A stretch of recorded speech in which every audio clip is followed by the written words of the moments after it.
Hi, the reason why I'm here today is to show you the garlic update. But something really catchy caught my eye that I thought that I could share with you, our loyal viewers first. This is one of those tomatoes. It was a tomato seed culinary mix of seeds. I planted a few of them along this line. You can see some of them didn't make it. This one is doing really well. And I just thought I could give you a quick lesson on how to prune tomatoes. And then from there, we are going right into our garlic update. So you can see this tomato was never pruned. This tomato was never pruned from the beginning, and it have already started flowering. But you want to prune your tomatoes as early on as possible, simply that they can have one stop. It prevents diseases because the airflow becomes better. You take off all the extra branches, and then your tomato have a single stalk, and then it puts more of its energy onto the fruits, setting fruit rather than the foliage. So when you come closer, you can see this is a leaf. I don't know whether this you can get this one very well. This is a leaf, right? And then when we have the leaf, we have this that is growing here. And this is called suckers. The same here, you can see this is an old leaf. I don't know whether this is powdery mildew or it's just getting old. I'm praying that it's not. I can see signs of leaf miner here also. And this is why we need to get rid of some of these leaves and prune your tomatoes. So all these are suckers. This is a sucker, a sucker, a sucker, and but I'm going to demonstrate it on this leaf that is quite clear. So I don't know whether you are close enough, but the leaf, you need to pull it back, and then you just like that, it's gone. And the suckers, the easy way, you just push it to the side and then to the other side, and then it comes off. And you can see this have created a good stalk for or a good stem for our tomatoes. Like that, it's gone. And then the sucker, push it to the sides again like that, push this one to the sides, and then we have a stem that is much more clearer, right? And there's enough airflow on the one. So I was supposed to do it all over, but I thought it was a quick lesson. So I'm not going to dwell on the tomatoes, because I want to take you right into what brought me here, which is the garlic. If you've watched my previous harvest on my previous video, I'm obsessed with garlic nowadays. I'm in harvest because we are harvesting a lot. I grew uh, maybe this is how many meters? Probably 15 meters of garlic in one row. This is a trial on a how-to, because it's my very first year growing garlic, and they said garlic is one of those plants or crops that are not so easy to grow.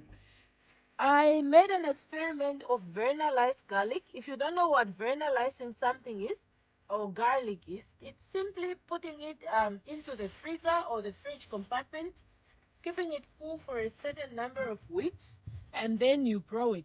What they say is that garlics being a winter crop, it's supposed to be subjected to a frost, and then it helps it set bigger cloves or bigger bulbs. So I have three types, not three types of garlic per se, but the vernalization period differed. So it's like a control and experimental groups.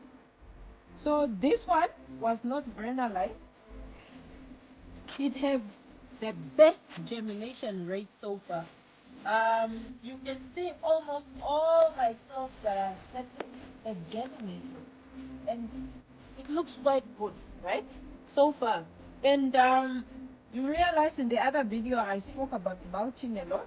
I have since removed the mulch for now. It gives a clearer video. So the mulch is there. It gives us a clearer video, but also the temperatures have gone down a bit. So I thought I could gamble with that a bit, but the mulch is going to go back the moment the temperature starts picking up.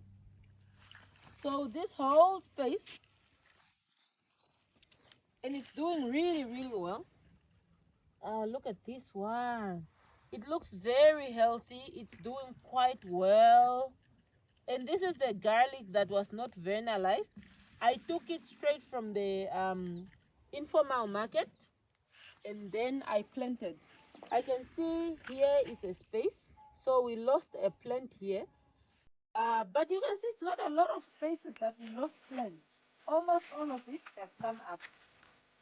And all the whole patch is garlic that was not vernalized until here. Here is my tag. This specific one was vernalized for 8 weeks, the 8 weeks.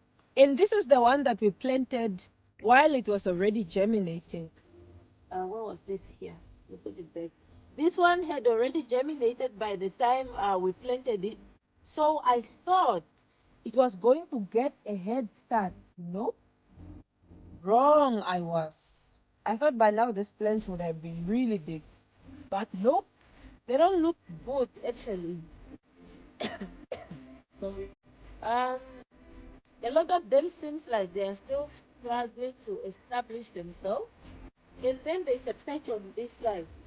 So that whole row, nothing, all the way, almost until the end. This garlic goes almost until here. So when you compare the growth on the garlic that was not vernalized, and then you compare the growth on the garlic that was vernalized longest, which is 8 weeks, they usually say vernalize your garlic between 4 to 8 weeks. So this was vernalized the longest. It started sprouting in the fridge. By the time we planted it, it had already sprouted, but it's not doing well. So I guess this is not the way to go for now. We are still to see the cloves that are going to be on the other ones as opposed to this one, to see which ones are going to have bigger and well-defined cloves. And then from here, this was the garlic that was vernalized for 4 weeks. This one had not germinated yet. I am not worried because it had only been 3 weeks. Yes, exactly 3 weeks. And garlic usually takes between 4 to 6 weeks. And I'm seeing how this experiment is a bit. What are some of the weaknesses or its suffering or the limitations? It's the fact that the one that was vernalized for 8 weeks and not vernalized were from one vendor from the informal market. This one was from the shops. I came through because the guys were saying, no, that one is probably dead, it's not growing. I came through and just uprooted one of the cloves. So you can see it's still very much alive, but it's not sprouting yet. So it's taking the longest to sprout. I feel like it's going to be quite unfair because this is a month behind. I think it's going to be quite unfair to say it was slow because the seeds were not bought from the same source, which is really one of the things that I don't think I really took much notice, or I didn't pay much attention, but now I'm seeing that it's affecting my experiment greatly.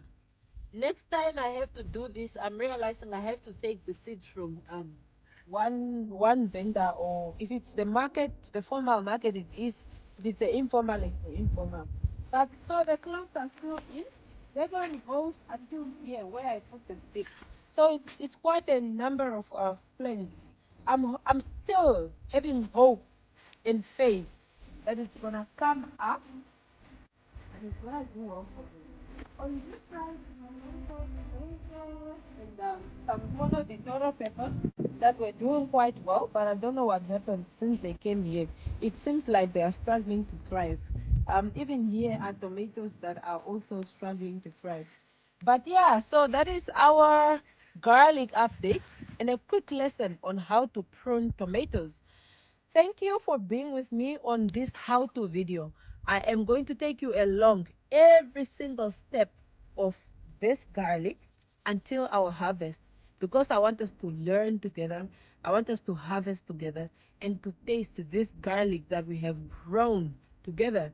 Also, I want to contribute to the pool of knowledge because I have realized that not many videos on how to grow garlic in Africa and especially in warmer climates are available. So this is my bit to the pool of knowledge. Otherwise, stay with me, tell your friends to subscribe, your family, spread the word. We are having a new hip and happening YouTube video. The young farmer who is trying to attain food security for the family, for the country. Do the same. I want you to emulate my example. And believe me, I do have land, right? You do not need this much land to be able to produce food for your family.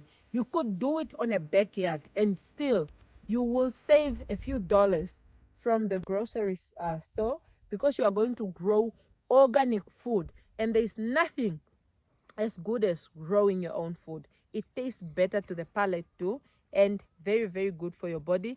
And gardening is therapeutic. Can't you see I'm always very happy because I come here and I de-stress. Thank you for staying with me. From me, Rebecca. Peace out.